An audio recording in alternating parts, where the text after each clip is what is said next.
Bonjour à tous, bienvenue dans un nouveau numéro de notre podcast Le Talk by Let's Go Metz. On va parler rugby aujourd'hui avec l'entraîneur du RCMS Moselle, Géraud Gas. Salut Géraud. Bonjour Arthur, ça va? Ça va et toi? Alors qui dit rugby dit évidemment ce beau maillot de l'équipe de France que j'ai mis. On va parler un petit peu du tournoi de destination. Je suppose que tu suis un petit peu les aventures de nos Bleus en ce moment, Géraud.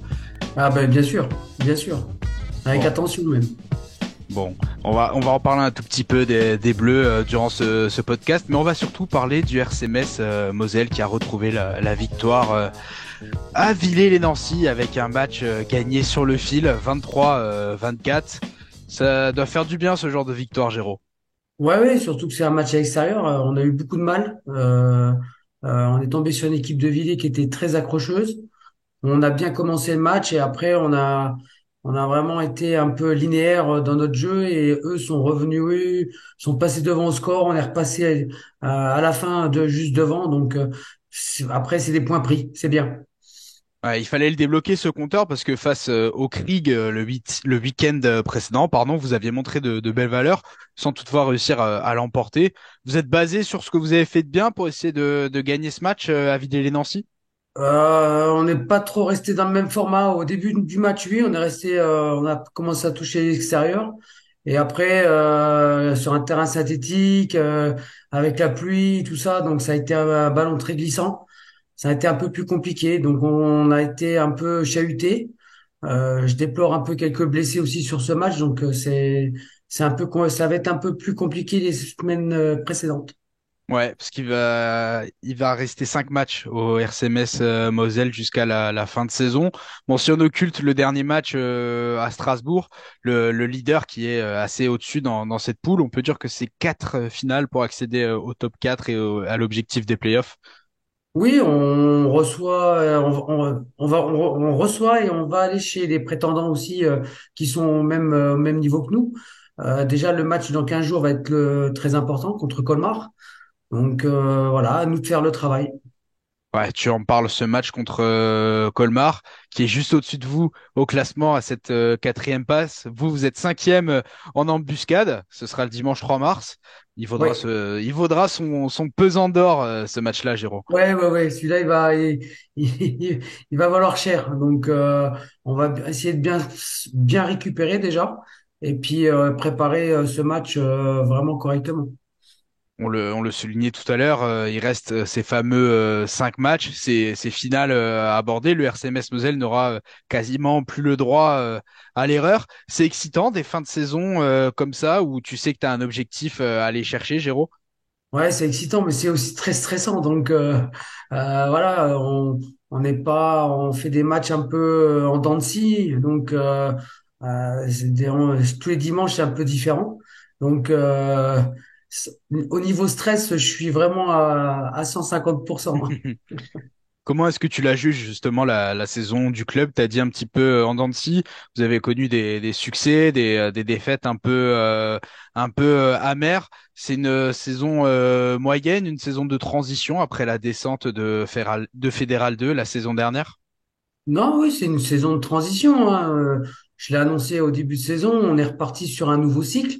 Le club va avoir 3 ans ou 5 ans où il faut rebâtir à tous les étages du club. Donc, c'est le plus important. On n'a pas prévu de remonter tout de suite en Fédéral 2. Ça sera peut-être un objectif à long terme, mais il faut vraiment refaire cadet, junior, surtout, c'est ce qui est le plus important. L'école de rugby aussi, il faut que ça tourne très bien. Et aussi maintenant l'équipe féminine où on a de très bons résultats. Ouais, pour aussi créer ou peut-être recréer un esprit club je dirais pas qu'il a disparu, mais il s'est peut-être un petit peu étiolé au fil des saisons où il y a eu des mauvais résultats. Oui, t'as tout à fait raison. On va pas se le cacher, hein. Le moral, les défaites pendant deux saisons en Fédéral 2 ont aussi pesé sur tout le monde, hein. Donc maintenant, faut vraiment rebâtir, repartir correctement, faire les choses bien avec cadet, junior. Il faut étoffer les effectifs parce que on sait très bien qu'à cet âge-là, au niveau des études, ils sont plus censés à partir de la région que d'y rester. Donc, au club de bien travailler. Comment est-ce qu'on fait justement pour attirer des jeunes, des adolescents, les convaincre de venir jouer au rugby à Metz plutôt que de pratiquer d'autres sports? Ben, grâce à tout ce qui est CEL, CER, donc collège, lycée, avec le sport-études. Mais bon, on n'est pas les seuls à le faire hein, dans la région, donc c'est compliqué, c'est compliqué. J'imagine. En tout cas, le club qui certes évolue à un niveau amateur en Fédéral 3 au niveau des seniors, bah, a multiplié des happenings, des événements pour essayer de se faire connaître du grand public, notamment pendant la Coupe du Monde, avec des fan zones qui ont été mises en place. J'imagine que toi, de ton point de vue, c'était une belle idée, mais ça a été difficile à mettre en place. Et quand les Bleus ont été éliminés en quart de finale, forcément, ça a mis un petit coup au RCMS qui avait organisé des belles fan zones jusqu'à la finale. Oui, oui, oui, non, non, c'était une très bonne idée. On a fait plein d'événements autour de la Coupe du Monde. On a essayé d'attirer le maximum de personnes autour du club et puis autour de l'équipe de France surtout. Ça a bien marché, mais malheureusement, le sport est que voilà, on s'est fait éliminer rapidement. C'est la loi du sport. On va dire que c'est comme ça, voilà. Bon, je crois savoir que pour le quart de finale, il y a eu pas mal de monde aussi. C'était Oui. Place d'Armes à l'époque. Est-ce que tu y étais, Géraud, ou alors est-ce que tu as des retours de cet événement? Tu peux nous en Non, parler? non, non, les événements se sont très très bien passés, hein. À chaque fois, on a fait le plein pour l'équipe de France. Donc, ça a été très bien pour nous. Après, c'est dommage effectivement que cette élimination soit arrivée très tôt dans la compétition sur les phases finales. Ouais, élimination. On va faire un petit aparté sur cette Coupe du Monde, Géraud. Élimination un petit peu amère hein, quand on est fan de rugby comme ça, de sortir pour si peu de choses face aux Springboks qui ont soulevé le trophée à la fin. On se dit que c'était peut-être l'année de l'équipe de France en 2023. Oui, oui, oui, tout à fait, hein. Coupe du Monde à domicile, on était parmi les favoris. Après, voilà, ils ont été plus pragmatiques que nous. En première mi-temps, on loupe beaucoup d'occasions aussi pour marquer et prendre le large. Donc non, non, ça a été un match de rugby très engagé déjà. Et eux ont eu une tactique et ils s'y sont tenus jusqu'à la fin et ça a marché. Voilà. Mhm. Bon, pour les Bleus, évidemment, c'est de l'histoire ancienne désormais. Place au tournoi des Six Nations désormais. Il y a eu une lourde défaite contre l'Irlande en match inaugural. Une victoire à l'arraché à Murrayfield en Écosse, un peu comme vous le week-end précédent à Villers-lès-Nancy. Tu es confiant pour ce nouveau cycle de l'équipe de France qui est un petit peu critiqué ces dernières semaines? Oui, après c'est normal hein, quand on a des résultats en baisse. Voilà, on est surtout que l'équipe de France est sous les projecteurs en ce moment après la Coupe du Monde. Donc c'est sûr qu'on scrute tout, on regarde les équipes, on regarde un peu tout ce qui se passe autour. Bon après on commence le tournoi, c'est vrai, par une défaite contre l'Irlande. C'est un peu dommage parce qu'il y a quand même beaucoup de blessés au niveau du paquet d'avant français, hein, surtout sur le poste de deuxième ligne en numéro 5. Donc ça, ça a un petit peu mis un petit peu de grain de sable dans la machine, mais je pense que ce tournoi-là, il faut l'aborder peut-être maintenant différemment et essayer un peu plus de choses. Et puis peut-être pas découvrir de nouveaux jeunes qui vont peut-être qui sont même bourrés de talent et qui vont éclore sur les prochaines rencontres de l'équipe de France. À l'échelle d'un club amateur comme le RCMS Moselle, c'est important ces rendez-vous internationaux où on regarde cette équipe de France qui représente un petit peu toute l'Ovalie française, tous les clubs professionnels et amateurs. Ah bah oui, oui, nous on scrute au maximum l'équipe de France parce que on a quand même juste un petit peu avant nos Bleus, on a eu quand même les U20 qui ont été champions du monde, où il y a une très très belle génération. On en a vu déjà un qui est déjà apparu là sur les premiers matchs. Je pense qu'il y a aussi un trois quarts centre qui joue avec le Bordeaux qui est très très fort. On va avoir peut-être une nouvelle génération qui va peut-être pousser aussi un petit peu les autres. Et puis ça va peut-être la mayonnaise, il faut qu'elle prenne. Et puis après, je pense qu'on pourra dans 4 ans. Maintenant, faut voir à long terme. Mais on peut être très très fort. Je pense qu'on va être très très fort dans 4 ans. Eh bien, on a hâte de voir ça. Jérôme, on va repasser au RC Metz si tu le veux bien. Le RC Metz, ce club que tu vas quitter en fin de saison. J'imagine que pour ta dernière danse, c'est le titre de ce podcast, tu veux finir de la plus belle des manières avec une belle fin de saison des garçons. Oui, l'objectif, il est au moins d'attraper la 4e place pour qu'on aille en barrage des phases finales de Fédéral 3, qu'on aille voir un peu ce qui se passe un peu autour. Et puis, ça pourrait être une fin de saison un peu plus, je vais dire, un peu plus encourageante pour les saisons futures. Voilà, Bon. faut Ouais. rester dans le haut du panier.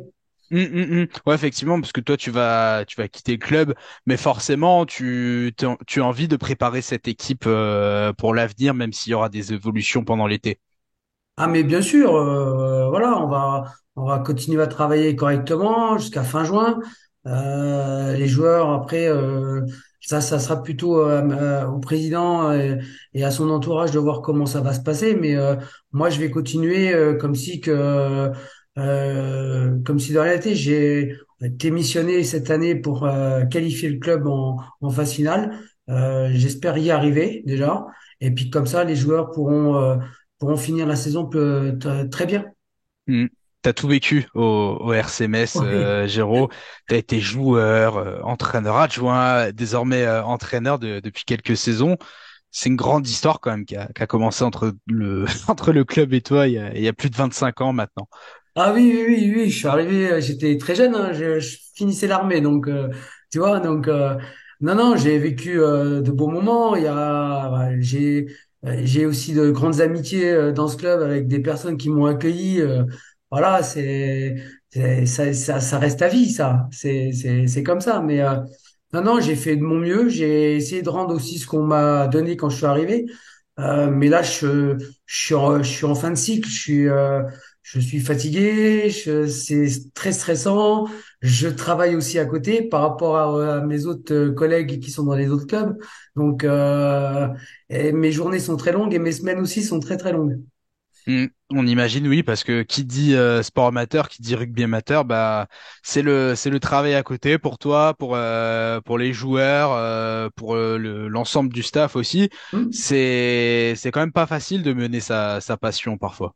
Non, non, c'est pas facile. Heureusement que je suis bien entouré. J'ai un staff complet. Après, les joueurs, c'est pareil. Cette année, on a réussi à recréer un effectif plus d'une soixantaine de joueurs. Donc, non, non, c'est bien, c'est bien. Il faut continuer dans ce sens-là, alimenter et puis être un club moteur pour la région. Parce que si demain tous les clubs se retrouvent au même niveau, je vais dire tous nos jeunes cadets, juniors, ils vont tous partir parce que on va pas se leurrer avec l'équipe de France qui marche très très bien. Les très bons joueurs ont envie aussi de faire une carrière. Donc, ça va plutôt aller en Bourgogne, en région parisienne, vers Bordeaux ou Montpellier pour les études. Donc, il faut essayer quand même d'avoir des clubs forts dans la région, comme en Alsace, en Moselle, pour pouvoir garder un maximum de joueurs. Ça a pas été trop dur de prendre cette décision, Géraud, de quitter le RC Metz Moselle. On le disait, ça fait depuis, il me semble, 1998 que tu étais là, à part Ouais. quelques années d'intérim, si je puis dire, à droite ou à gauche. C'est une grande partie de ta vie rugby que tu laisses entre guillemets derrière toi là désormais. Oui, oui, là, c'est une grande page qui se tourne. Hein. Voilà, je le cache pas. Non, ça a été compliqué parce que au fond de moi, j'ai toujours envie d'entraîner. Mais sincèrement, je suis très fatigué et ça se ressent même le dimanche. Je suis très stressé au bord du terrain, donc j'ai envie de bien faire et des fois même peut-être trop. Donc j'ai besoin un peu aussi de me ressourcer. Après, on verra ce qui se passera dans les mois ou dans les années qui viennent, mais je pense que j'ai pas encore bien réfléchi parce que je voudrais vraiment finir cette saison-là.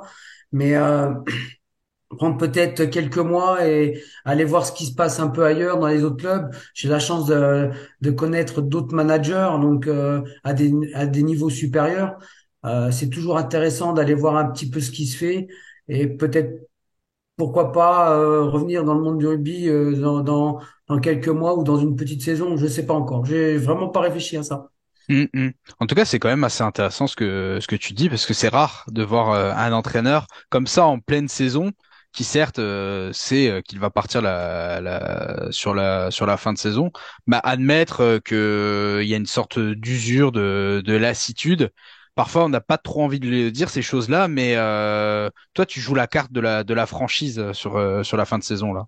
Ah oui, oui, totalement. J'ai toujours été comme ça, franc, direct, des fois peut-être un peu trop, mais non, non, moi, je sais qu'au fond de moi, je suis usé, je suis fatigué. Je vois pas pourquoi j'irais chercher des excuses à droite ou à gauche. Ça sert à rien déjà. Et puis j'ai voulu aussi prévenir le club le plus tôt possible pour pouvoir se retourner et prendre des décisions au plus vite pour que les joueurs soient dans le plus dans un confort plus et dans une sérénité. Voilà.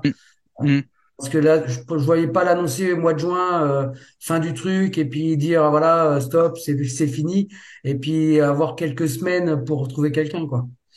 Cette lassitude, les joueurs, j'imagine, la connaissent, mais étant donné que tu connais un petit peu tout le monde, hein, il y a même certains joueurs avec qui tu as joué durant ta carrière de joueur, ça c'est peut-être mieux passé, entre guillemets, auprès d'eux. Oui, non, ça passe très bien parce que c'est vrai que j'ai une relation particulière. Je suis quelqu'un qui est très proche de mes joueurs, donc j'ai pas cette fonction vraiment au-dessus en fait. Je suis resté moi-même que quand j'étais joueur, que je suis passé entraîneur, j'ai pas changé, j'ai gardé la même mentalité. J'aime bien déconner, j'aime bien être sérieux. C'est comme ça. Après, oui, c'est vrai que les joueurs l'ont plutôt bien pris. Après, c'est vrai il y en a beaucoup avec qui j'ai joué et avec qui j'ai joué aussi avec les papas avant. Donc, ça me rajeunit pas. Cette mentalité, un petit peu, c'est presque comme un capitaine de Coupe Davis, hein, que tu as sur le bord du terrain. Tu restes un Ouais, capitaine, mais sur le banc, d'une certaine manière, un peu meneur d'homme qui comprend ses joueurs. C'est ça? ouais, c'est ça. C'est exactement ça. T'as trouvé les mots justes. Non, non, oui, oui, voilà, oui, j'ai une fonction, mais pour moi, le mieux, c'est que les joueurs prennent du plaisir et qu'on trouve au moins quelque chose à faire ensemble. Voilà, ouais, c'est vrai que je suis un petit peu le petit capitaine qui est à côté et qui donne deux, trois astuces pendant les matchs. Moi, mais le petit capitaine, il commence à être fatigué là. Pour réussir à faire marcher ce type de fonctionnement, de management, il faut s'appuyer quand même sur quelques mecs cadres. Tu as des joueurs comme ça dans ton effectif pour essayer de faire passer un petit peu cette philosophie. Oui, oui, oui, oui, on a des joueurs qui sont là depuis très longtemps, hein. Il y en a qui ont grandi au club, il y en a qui ont aussi fait quelques clubs aussi à côté, comme Guillaume Kimel. Tu as aussi Gisco Bruder, Castel Dutch cette année qui est revenu. Sur les plus jeunes, il y a Rémi Guérimand, il y a Pierre-André Cassès qui est notre capitaine cette année, qui est déjà là déjà depuis quelques temps. Non, non, j'ai des joueurs cadres sur qui on peut s'appuyer et j'espère que l'année prochaine, ils resteront dans la même philosophie. Mais en tout cas, depuis l'annonce de ton départ, on a vu des choses assez intéressantes sur le terrain, comme si les joueurs te rendaient peut-être ce que tu as pu apporter durant ton passage en tant que coach au Ouais, club, à cette équipe. je sais pas. C'est trop tôt pour le dire, c'est ça? Ouais, non, puis même, c'était pas vraiment le but. Mm.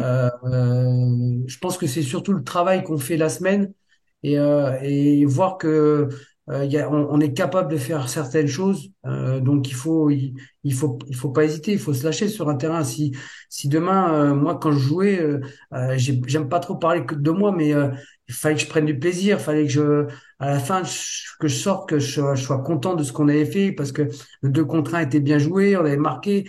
C'est des choses très importantes, hein, c'est un sport collectif, donc là on voit que il y a certaines choses, oui, qui se mettent en place. Donc, on va voir si on arrive à le faire perdurer. Mhm. Euh, c'est ce qui est le plus compliqué, hein. Donc, on va voir là dans les prochains week-ends, ouais, si ça continue comme ça. Bon, le maître mot, les beaux jours vont arriver, l'hiver va petit à petit se dissiper. Le maître mot, ça va être quoi? D'essayer de faire du jeu, de prendre du plaisir, de faire Ah plaisir aux bah, spectateurs sur la fin de saison? ah mais totalement. Franchement, c'est vraiment faire du jeu, qu'on soit pas dans un rugby très restrictif. Moi, j'aime voir des envolées, trois quarts, ou les livres en bout qui marquent. C'est bien. Après, il y a pas que ça aussi dans le rugby. Il y a aussi le rôle des avants qui est vraiment très important. Donc non, que tout que les deux équipes prennent énormément de plaisir sur le terrain et que tout le monde s'amuse. Ouais, Voilà. justement. Tu me parles des deux équipes. Est-ce que tu peux nous glisser un mot de cette équipe réserve qui fait mieux que la A, hein, entre guillemets, en championnat? Oui, La A est cinquième et la B est deuxième pour le moment de son oui, championnat. C'est quoi les objectifs de cette équipe sur la fin de saison? c'est les mêmes. On s'était donné l'objectif d'aller chercher les playoffs. Donc normalement, ça devrait comptablement se faire prochainement. Après, il y a un bon groupe, c'est des jeunes, ils s'entendent bien, pareil, ils se connaissent depuis aussi quelques années. Et puis c'est une équipe qui qui a un mélange aussi un peu d'anciens qui viennent de temps en temps, qui donne un peu d'expérience. Donc, ça fonctionne. Donc, bah, on prend les matchs les uns après les autres. Et puis, tous les dimanches, il y a une victoire. Ou comme, bon, après, la dimanche, là, ils ont un peu moins performé, mais ils prennent quand même un point. Il y a pas péril, hein. Il faut gagner tous les matchs à la maison. Et puis, on ira voir en fin de saison ce qui va se passer. Oui, parce que en général, il y a un adage qui dit dans beaucoup de sports, et j'ai l'impression que c'est encore plus vrai au rugby, que la bonne santé d'une équipe première, ça se mesure à l'équipe réserve. Ça a parfois fait le défaut au RCMS par le passé. On n'avait pas forcément assez de joueurs pour aligner deux équipes. Là, on a une équipe réserve qui est compétitive. C'est important pour l'émulation du groupe. Ah mais bien sûr c'est important parce que ça permet aussi de voir des jeunes qui peuvent éclore à ce niveau-là et puis bousculer un petit peu la hiérarchie qui est un peu mise en place. Malgré que j'aime pas trop ce mot-là, mais ça peut bousculer un petit peu ceux qui jouent un peu en première et voir des joueurs qui peuvent monter, faire les quelques matchs, redescendre après. Donc c'est ça qui est le plus intéressant. Il faut avoir deux équipes qui se tiennent un petit peu et puis comme ça le niveau aussi des entraînements eh ben il reste pas en dessous, il reste plutôt élevé. Donc c'est ça qui est bien. Justement, à terme, dans cette équipe réserve qui est assez jeune, hein, tu l'as dit, Ouais. on aura des joueurs qui vont, j'imagine que oui, monter avec la A, essayer de faire leurs armes en Fédéral 3 et peut-être en Fédéral 2 dans quelques saisons. Ouais, j'aimerais bien. Franchement, j'aimerais bien parce que on a eu quelques joueurs qui sont arrivés de niveau inférieur et là aujourd'hui ils se révèlent à des postes qui ne jouaient même pas avant. Non, il y a un bon état d'esprit et puis c'est ce qu'il faut aussi entretenir, c'est que l'équipe réserve, il faut être vraiment un moteur et puis qu'elle se qualifie tous les ans pour avoir toujours un engouement pour cette équipe. Voilà. Mm. C'est une équipe que tu coaches toi-même avec ton staff, c'est ça? Oui. On n'est que deux entraîneurs avec Alexandre Bonjean, donc on fonctionne pas avec des groupes séparés. On a fait ce choix de toujours travailler les deux effectifs en même temps pour pouvoir déjà tirer un petit peu les joueurs vers le haut. Des fois, c'est un peu compliqué. Parce que, bon, des fois, il y a un petit décalage de niveau, mais non, tout le monde adhère, tout le monde accroche. Donc, je pense qu'on a fait la bonne formule. C'est une formule qui est quand même assez particulière. C'est pas fréquent de voir ça, Géraud. Non, parce que j'ai beaucoup de collègues qui séparent les groupes, qui s'entraînent séparément. Oh, je trouve pas ça, je vais pas dire intéressant, mais c'est vrai qu'on peut travailler plus dans le détail quand c'est séparé, quand tu as vraiment ton équipe. Mais on est dans une région qui est quand même dans une densité rugbyistique, on va dire, j'aime pas le mot faible, mais moyenne. Donc, si on commence à mettre les gens de côté, voilà, tu vas les voir un mois, 2 mois, 3 mois, et après tu les verras plus. Donc, c'est pas le but. Moi, j'aime bien avoir du monde à l'entraînement. Même des fois, même s'il y en a trop, c'est pas grave. On s'adapte. Voilà. Et puis pour la vie de groupe, ce déroulement, c'est assez sympathique. On a un vrai groupe senior ça c'est propre à tout le monde, qui se déplace ensemble, qui fait les troisièmes mi-temps ensemble, et ça se passe bien cette saison au RCMS par rapport à ça, c'est ça? Ouais, ouais, ça se passe plutôt bien. Après, voilà, ce que nous anciens on a vécu après les matchs ne se fait plus à notre époque maintenant. Les joueurs sont plus, c'est différent, la mentalité est différente. Donc, c'est vrai que ça reste très peu à la fin des matchs, mais après, ça fonctionne quand même. Donc voilà, je vais dire quelque chose tout bête. Les échauffements, les préparations dans les vestiaires ne sont pas celles que moi j'ai connues. Donc donc c'est voilà, c'est plus calme. C'est les jeunes sont avec le. Maintenant, ils ont le casque, ils aiment bien être dans leur bulle. Euh, et je veux dire, moi, quand j'ai commencé le rugby, j'ai vu des gens se taper la tête contre les murs. Donc, mais c'est plus ça, quoi. Donc voilà, il faut vivre avec notre temps maintenant. Ouais. Tu penses que tu as réussi la transition, parce que tu restes quand même un jeune coach, Géraud, toi. Ah oui, non, non, c'est ce que. Franchement, j'ai une carrière de rugby, voilà, très intéressante. J'ai joué en Fédéral 1, en Fédéral 2. J'ai une présélection en équipe de France. Voilà, j'ai fait ce que j'avais à faire. Voilà. Et au niveau d'entraîneur, pareil, je suis content de mon parcours. J'ai fait un quart de finale avec l'équipe réserve de Metz en Fédéral 3. Euh, Là, on a fait 2 saisons de Fédéral 2 qui étaient bon. Tant pis, hein, on n'a pas su se mettre au niveau. Et puis, je pense que le club était pas assez bien structuré pour aller dans cette direction. Mais bon, n'empêche que voilà, la redescente, c'est pas une fin en soi. Il faut retravailler correctement, préparer le club correctement pour une éventuelle remontée en Fédéral 2. Hmm. Ouais, c'est ce qu'on peut souhaiter en tout cas au Ah oui. RCMS Moselle. Moi, j'ai des souvenirs de la saison dernière où c'était vraiment la galère à tous les étages, enfin pour les seniors, où bah justement vous aviez du mal à aligner deux équipes le même week-end, et les rares week-ends où vous connaissiez le goût de la victoire, bah ça restait quand même une fête, et c'est quand même assez admirable de réussir à garder de la joie dans des saisons hyper difficiles comme ça. Ah oui, oui, on a réussi l'année dernière à quand même à faire des choses intéressantes. On a eu quand même des matchs avec des contenus qui étaient vraiment intéressants. Et même à la fin, on n'a pas réussi à avoir ce petit déclic où ça aurait pu basculer. Parce que c'est clair que c'est plus facile de travailler quand tu gagnes que quand tu perds 3, 4 matchs d'affilée. Ça, on va Hmm. pas se le cacher. Je pense que c'est dans tous les sports, c'est la même chose.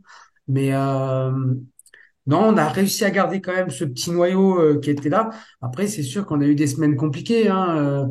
Maintenant, on va pas se le cacher, des semaines où on était 12, 17, 18 à l'entraînement, où le dimanche, il faut faire une équipe, 2 équipes, il faut 44 joueurs. Là, c'est à partir du mercredi soir, tu réfléchis jusqu'au samedi soir. Donc, euh, bon, c'est comme ça, on l'a vécu.